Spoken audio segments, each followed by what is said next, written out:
Lee Harder from St. Paul Lutheran Church of Bulverde, Texas, visiting with you again this week, and I hope all is well with you. This past week, I had a learning curve experience. Have you ever heard the expression, the best laid plans of mice and men? It's a rewrite of a quote by Robert Burns that originally used the word schemes, for which we have substituted plans. It's a Scottish thing.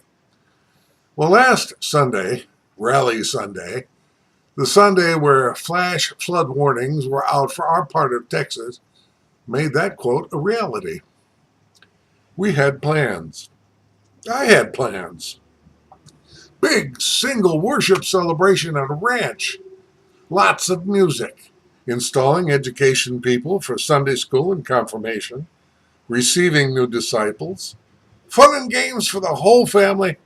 And a congregational picnic potluck with all the Texas trimmings, brisket being the star of the feast. And if I do say so myself, a dynamite sermon, perfect for the day, based on James's message of faith and action. None of that happened. We were called on account of rain. Yes, we did have worship, and here in the sanctuary, not at the ranch.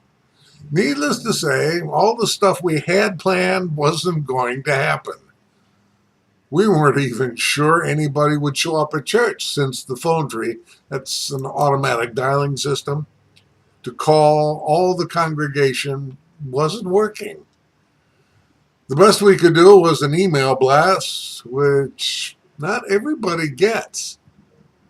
I sure do love, sarcasm, Windows 10. And anything I might say on that subject beyond that is probably unprintable.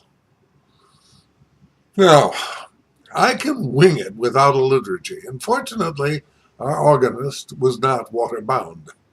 But the sermon I had planned wasn't going to work. It was totally geared for a Rally Sunday and the events connected to it.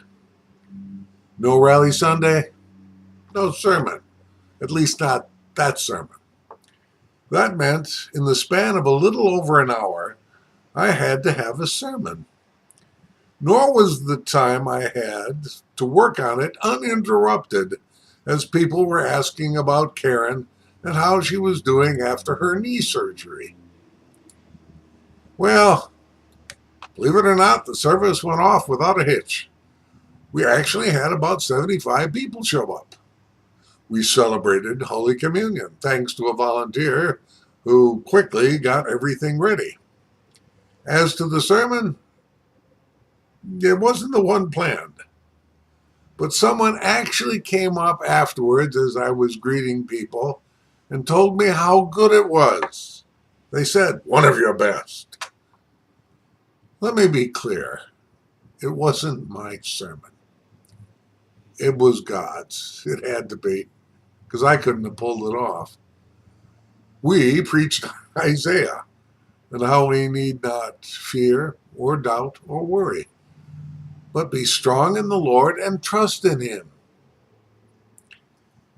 We can have and make all the plans we want to, but God has His plans as well, which will always trump ours. And that's what happened last Sunday. I don't know why it happened, I just know it did. We human beings constantly think we're in charge and that our planning is all that matters. My response to that is simple. Wrong. Sure, we need to make plans, short-term and long-range. We need to consider all the options available to us. We even need to consult people in the know.